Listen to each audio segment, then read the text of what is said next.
کی آیت کریمہ تلاوت کرنے کا شرف حاصل کیا۔ اللہ تبارک و تعالیٰ اپنی پاک کتاب میں ارشاد فرماتا ہے ان الدین عند اللہ الاسلام، اللہ کا سب سے محبوب ترین کوئی دین ہے تو وہ مذہب اسلام ہے۔ پوری دنیا میں بے شمار مذاہب کے لوگ رہتے ہیں، بستے ہیں، ہندوستانی میں نہیں، بہت سارے دھرم کے، بہت سارے مذاہب کے لوگ رہتے ہیں، لیکن ان تمام مذہبوں میں، ان تمام دھرموں میں سب سے بہتر کوئی دھرم ہے، کوئی مذہب ہے تو وہ اسلام ہے۔ اس لیے کہ اسلام ہی ایک ایسا مذہب ہے جس کے ہر قوانین، ہر قانون وہ سننے کے بعد، پڑھنے کے بعد ایک ایسا راستہ نکالتا ہے، ایک ایسے راستہ کی طرف لے جاتا ہے جس میں اخلاق بھی ہے، پیار بھی ہے، محبت بھی ہے، نرمی بھی ہے، بھائی چارگی بھی ہے، حسن اخلاق بھی ہے۔ اسلام کے ہر قوانین کے اندر بھائی چارگی ہے۔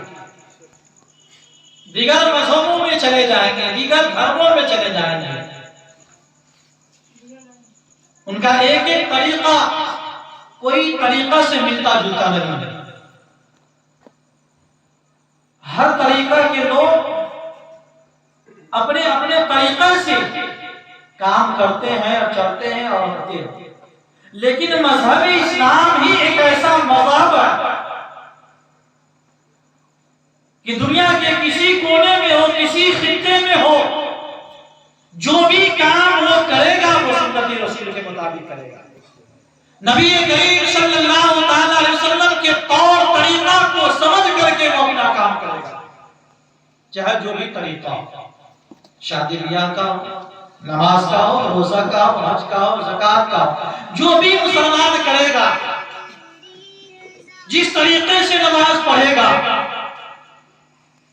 مسلمان یہ سوچ کر کے نماز پڑھتا ہے کہ جس طرح ہم نماز پڑھتے ہیں، ہم سے پہلے صحابہ، اس سے پہلے نبی، آنے نبی پڑھتے تھے، نبی کریم صلی اللہ علیہ وسلم نے اس طریقہ کو بتایا اور دکھایا اور حکم دیا کہ یہ نماز پڑھنے کا طریقہ ہے۔ صحابہ نے پوچھا یا رسول اللہ صلی اللہ علیہ وسلم ہم نماز کس طرح پڑھیں؟ پیارے آقا صلی اللہ علیہ وسلم ارشاد فرماتے ہیں صلو کما رأیتمونی تصلی، جس طرح تم مجھے دیکھ رہے ہو نماز پڑھتے اس طرح تم بھی نماز پڑھو۔ قرآن کہتا ہے، اللہ کا قرآن کہتا ہے وَرْكَعُوا مَعَ الرَّاكِعِينَ، رکوع کرنے والوں کے ساتھ تم بھی رکوع کرو۔ اور نبی کا فرمان ہے کہ جس طرح میں نماز پڑھتا ہوں تو بھی اس طرح نماز پڑھو۔ پوری دنیا کے لوگ جس طریقے سے نماز پڑھتے ہیں وہ یہ سوچتے ہیں، یہ خیال کرتے ہیں کہ اس طرح نبی کریم صلی اللہ علیہ وسلم کا نماز پڑھنے کا طریقہ ہے۔ دوسرا طریقہ شادی بیاہ کا، پیارے آقا صلی اللہ علیہ وسلم کا ہر ایک طریقہ دنیا میں بھی بے مثال ہے اور دنیا کے لوگوں کے لیے بھی بے مثال ہے۔ دنیا کے کوئی ایسا انسان، کوئی ایسا مفتی، کوئی ایسا عالم، کوئی ایسا قاضی طریقہ نہیں نکال سکتا جو طریقہ اللہ کے نبی صلی اللہ علیہ وسلم نے بنا کر کے دیا، جو طریقہ نبی کریم صلی اللہ علیہ وسلم کا طریقہ ہے۔ دنیا کے بڑے سے بڑے عالم ہو، حافظ ہو، مولوی ہو، مفتی ہو، مجدد ہو یا محقق ہو یا فاضل ہو، کوئی بھی ہو، کوئی طریقہ نکال نہیں سکتا۔ اس لیے کہ نکاح خود اللہ کے نبی صلی اللہ علیہ وسلم نے کی ہے اور کرنے کا حکم دیا ہے کہ تم بھی نکاح کرو۔ نکاح نبی کریم صلی اللہ علیہ وسلم کا سنت ہے۔ اگر کوئی انسان اس طریقہ کو، اس عمل کو سنت سمجھ کر کے کرتا ہے پھر اس میں ثواب ہے، اور اگر دل کی خواہش پیاس کو بجھانے کے لیے کرتا ہے پھر اس میں ثواب نہیں، اس میں گناہ ہے۔ اسلام مذہب میں شادی بیاہ کرنے کا طریقہ ایسا طریقہ ہے جو تمام مذہب سے آتا ہے، دیگر مذہبوں میں چلے جائیں گے اس کا کوئی طریقہ نہیں، کوئی طریقہ نہیں۔ کوئی درخت کے پاس شادی کر لیتا ہے، کوئی آگ کے پاس شادی کر لیتا ہے، کوئی مندر میں شادی کر لیتا ہے، کوئی کہیں دھاگا باندھ کر کے شادی کر لیتا ہے، کوئی دریا کے کنارے شادی کر لیتا ہے، کوئی سورج کو دیکھ کر کے شادی کر لیتا ہے، کوئی کچھ کر کے شادی کر لیتا ہے۔ گویا کہ کوئی رائج طریقہ، متحقق طریقہ جو ہے، مستقل طریقہ جو ہمیشہ ایک ہی طریقے پہ شادی ہو، دیگر مذہبوں میں نہیں۔ لیکن مذہب اسلام کے اندر شادی بیاہ کرنے کا ایک ایسا طریقہ ہے، چاہے کوئی بھی ہو، بادشاہ ہو، امیر ہو، غریب ہو، فقیر ہو، لانگڑ ہو، لولا ہو، اندھا ہو، کانا ہو، بہرا ہو، اپنا ہو، دوست ہو، بیگانہ ہو، جس کی بھی شادی ہوگی، شادی سے پہلے ایجاب و قبول ضروری ہے۔ ایجاب و قبول ضروری ہے، بغیر ایجاب و قبول کی شادی ہو ہی نہیں سکتی۔ اور شادی ہی نام ہے ایجاب اور قبول۔ لڑکی رضامند ہو جائے، راضی ہو جائے رشتے کے لیے، شادی کے لیے، پھر لڑکا اس چیز کو قبول کر لے، یہی شادی ہے۔ قرآن کی تصویر، قرآن کی آیتیں، حدیث پاک، درود شریف، دعائیں جو کی جاتی ہے، یہ تو سنت سمجھ کر کے کی جاتی ہے، یہ تو برکت سمجھ کر کے کی جاتی ہے، یہ تو نبی اور آل نبی کا طریقہ سمجھ کر کے کیا جاتا ہے۔ حقیقت میں شادی اسے کہتے ہیں کہ لڑکی اپنے آپ کو یہ کہہ دے کہ میں فلاں شخص سے شادی کرتی ہوں، اور لڑکا اقرار کر لے، قبول کر لے، اس کی شادی ہوتی ہے۔ اس لیے کہ ایک طرف سے ایجاب ہو، دوسرے طرف سے قبول ہو، اسی کا نام شادی ہے۔ اگر خطبہ نہ پڑھی جائے، قرآن کی آیت نہ پڑھی جائے، تقریر میلاد نہ ہو، تسبیح نہ پڑھی جائے، درود نہ پڑھی جائے، کلمہ نہ پڑھا جائے، حدیث مبارکہ نکاح من سنتی فمن راغب عن سنتی فلیس منی نہ پڑھی جائے، یہ حدیث پھر بھی شادی ہو جائے۔ مومن تو اس لیے پڑھتا ہے، یہ شادی سے پہلے قرآن کی تلاوت اس لیے کرتا ہے تاکہ اس شادی میں اللہ کی برکتیں نازل ہو جائے، اللہ کی رحمتیں نازل ہو جائے۔ النکاح من سنتی اس لیے پڑھتا ہے، اس لیے تلاوت کرتا ہے تاکہ نبی کریم صلی اللہ علیہ وسلم کے طور طریقہ کے مطابق ہماری شادی ہو، نبی کے قول پر عمل ہو جائے، نبی کی بات پر عمل ہو جائے، نبی کے فعل پر عمل ہو جائے۔ یہ سوچ کر کے انسان ایجاب و قبول سے پہلے اس طریقہ کو اپناتا ہے۔ مذہب اسلام میں سب سے بہتر، سب سے اعلیٰ شادی بیاہ کرنے کا طریقہ ہے۔ لیکن جب شادی بیاہ ہو جاتی ہے، دیکھیے کتنا پیارا ہے ایجاب و قبول میں، فلاں کی لڑکی، فلاں صاحب کا لڑکا، ان دو گواہوں کی موجودگی میں اتنا مہر نام و نفقہ کے ساتھ آپ کے نکاح میں دیا، آپ نے قبول کیا۔ نوجوانوں سے لڑکے سے پوچھیں کہ آج نکاح کے منظر میں جو بن رہا ہے، شادی اس کی ہو رہی ہے یا ہوگی یا ہونے والی ہے، ہر نوجوان کے لیے یہ ضروری ہے کہ جب اس کی شادی ہوتی ہے تو اس سے کچھ عہد لیا جاتا ہے، اقرار کرایا جاتا ہے، وعدہ کرایا جاتا ہے، وعدہ لیا جاتا ہے، اللہ اور اللہ کے رسول کو حاضر و ناظر سمجھ کر کے۔ مہر سب سے پہلے آتا ہے، مہر یہ لڑکی کا حق ہے۔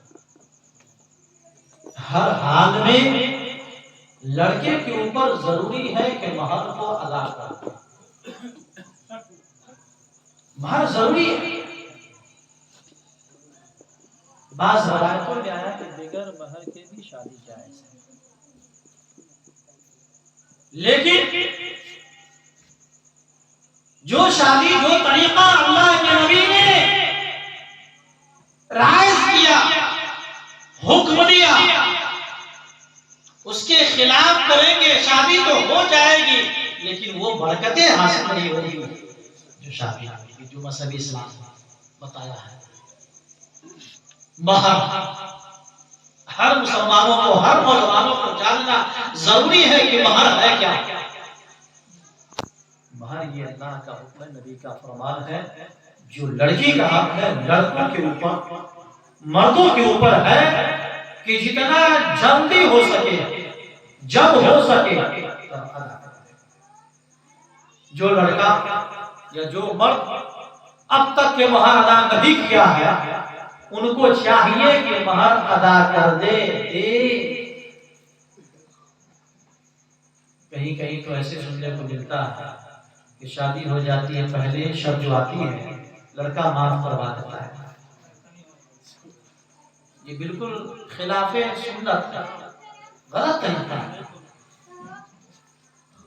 زور زبردستی کر کے یا معذرت چاہ کر کے معاف کروا دیتا ہے۔ اس لیے کہ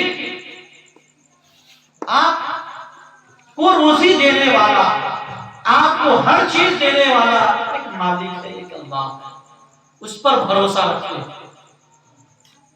اور یہ مذہب ایسا ہے کہ مہر فوراً ادا کرنے کو نہیں دیتا، کچھ مہلت بھی دیتا ہے، کچھ وقت بھی دیتا ہے، کچھ میعاد بھی مقرر کرنے کا حکم دیتا ہے۔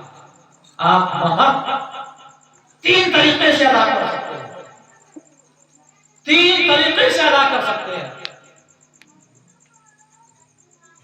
دنیا میں آدمی کسی سے قرض لیتا ہے، قرض لیا اور ہم دے دیا، ایک طریقہ ہوتا ہے۔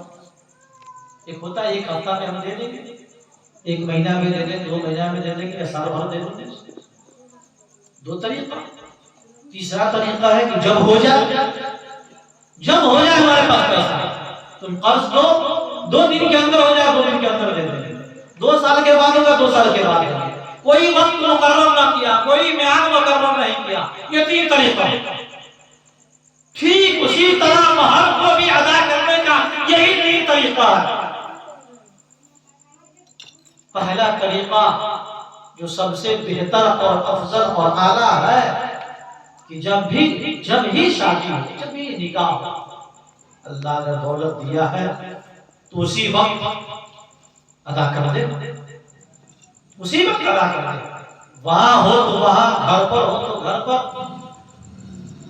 پہلے ہی رات میں آپ لڑکی کے قریب جائے ادا کر دے تو اور بہتر ہے۔ اگر اس وقت نہیں ہے اتنا رقم تو گفتگو ہو، بات ہو کہ جو تمہارا حق ہے مہر کا، پہلا حق ہمارے اوپر 2 مہینے کے اندر میں ادا کر دیں گے، 2 سال کے اندر میں ادا کر دیں گے۔ ایک وقت مقرر کر لیا اور کوشش کریں جو وقت مقرر ہے اس وقتوں کے، ان وقتوں کے اندر اسمان کا۔ دوسرا طریقہ۔ تیسرا طریقہ یہ ہے کہ آپ لڑکی سے بات کر لیں کہ زندگی میں جب بھی وہ رقم ہمارے پاس ہو جائے یا ہم مالک ہو جائیں تم کو مہر ادا کر دیں گے، دے دیں۔ اگر لڑکی ان میں سے کوئی طریقے پہ رضا مند ہو گئی، راضی ہو گئی تو پھر اس لڑکی کے ساتھ اٹھنا بیٹھنا، سونا، سلام کلام، لین دین سب کچھ کر سکتے ہیں۔ اور اگر وہ لڑکی ان 3 طریقوں میں سے کسی طریقے پہ راضی نہیں ہوئی، یہ اور بات ہے کہ آپ کی بیوی ہے، آپ کی شادی اس سے ہو گئی لیکن لڑکی راضی نہیں ہے، مہر ہم کو چاہیے، کریے ابھی چاہیے، اب یہ چاہیے، تو پھر اس لڑکی کے قریب آپ نہیں ہو سکتے، اس سے بات نہیں کر سکتے، اس کے ساتھ اٹھنا بیٹھنا سونا نہیں کر سکتے۔ شادی ہو گئی ہے، آپ کی بیوی ہے لیکن لڑکی اڑ گئی ہے، مہر کی رقم دینے پر آپ کو دینا ہے، اور اگر پہلے ہی شب کو پہلے ہی رات کو آپ زبردستی ڈال کر کے زبردستی اسے معاف کرا دیتے تو یہ شریعت کے خلاف ہے، ایسا نہیں ہونا چاہیے۔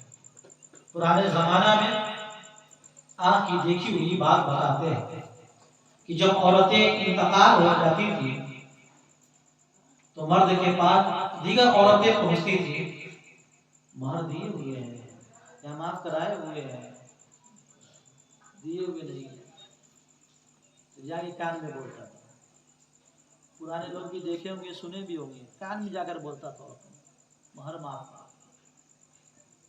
جو دنیا میں معاف نہیں کرا پایا، جو زندگی میں معاف نہیں کرا پایا، اور جو زندہ رہنے کے بعد وہ ادا نہیں کر سکا، دے نہیں پایا، اب مرنے کے بعد خاک کو معاف کرا پائے گا؟ کیا سنا پائے گا؟ کیا معاف کرا پائے گا؟ تو جو شخص ابھی تک ادا نہیں کیے ہیں اس سے ادا نہیں ہو سکتا، نہیں دے پائیں گے تو معافی کریں۔ زور زبردستی نہیں ہے برج بھائی، سننا ہے۔ جو بوڑھے پرانے لوگ ہیں اسے خاص کر جو پرانے لوگ ہیں وہ غور سے سنے، جو دے دیے اللہ کا شکر ہے، اور جو نہیں دیے ہیں اگر طاقت ہے، قوت ہے، کوشش کرے کہ جتنا جلد ہو سکے اس چیز کو دے دے، انتظار نہ کرے 10 روز 20 روز 1 مہینہ 2 مہینے کا انتظار نہ کرے، ہو سکتا ہے اس سے پہلے آپ کی آنکھیں بند ہو جائے۔ زندگی کا کوئی بھروسہ نہیں، ابھی آپ زندہ ہیں، سب کچھ سن رہے، دیکھ رہے، چل رہے، پھر رہے، کیا آپ کو بھروسہ ہے کہ ہم گھر پر پہنچ پائیں گے کہ نہیں؟ بھروسہ نہیں ہے۔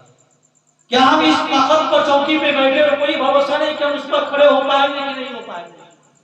ہماری جو آواز نکل رہی ہے کوئی بھروسہ نہیں ہے کہ پھر وہ دوبارہ آواز نکلے گی کہ نہیں نکلے گی، کوئی بھروسہ نہیں۔ زندگی کا کوئی بھروسہ نہیں، بس جو بھی کام کریں آخری سمجھ کر کے کریں۔ زندگی کا یہ آخری لمحہ کب چراغ گل ہو جائے، کب بجھ جائے۔ دیکھیے مذہب اسلام اتنا پیارا مذہب ہے کہ پوری دنیا کے لوگ، بڑے سے بڑے ڈاکٹر، بڑے سے بڑے وکیل، اچھے پڑھے لکھے لوگ اس مذہب کے بارے میں سرچ کرتا ہے، قرآن کو پڑھ کر کے، حدیث کو پڑھ کر کے سرچ کرتا ہے، جاننے کی کوشش کرتا ہے کہ مذہب اسلام ہے کیا، نبی محمد اتنے پاورفل نبی کیوں ہے، نبی کا ہر ایک قول ہر عمل سے خالی نہیں ہے، ہر حکمت سے بھرا پڑا ہے، آخر اس کے اندر ہے کیا؟ انسان جب سرچ کرتا ہے، تلاش کرتا ہے، اس کی گہرائی میں پہنچتا ہے، اگر وہ غیر ہوتا ہے تو پھر کلمہ پڑھنے پر وہ مجبور ہو جاتا ہے، ایمان لانے پر وہ مجبور ہو جاتا ہے، قرآن کو اقرار کرتا ہے، نبی کو مانتا ہے کہ واقعی میں مذہب اسلام سچا مذہب ہے۔ محمد پوری دنیا کے لوگوں کے لیے ایک راستہ ہے، ایک قانون ہے، ایک ضابطہ ہے، اور دنیا میں سب سے جو اعلیٰ اللہ نے جو سب سے بہتر انسان بنایا، اس سے بہتر کوئی، محمد سے بہتر کوئی انسان ہے کہ نہیں؟ اس سے کوئی اعلیٰ نہیں ہے، کوئی افضل نہیں ہے۔ اسی لیے اعلیٰ حضرت عظیم البرکت دریائے رحمت شاہ امام احمد رضا ارشاد فرماتے ہیں، سب سے اعلیٰ معالیٰ ہمارا نبی، سب سے اعلیٰ معالیٰ ہمارا نبی، دونوں عالم کا دولہا ہمارا، اس عالم کا بھی دولہا ہمارے نبی ہے، اس عالم کا بھی دولہا ہمارے نبی ہے۔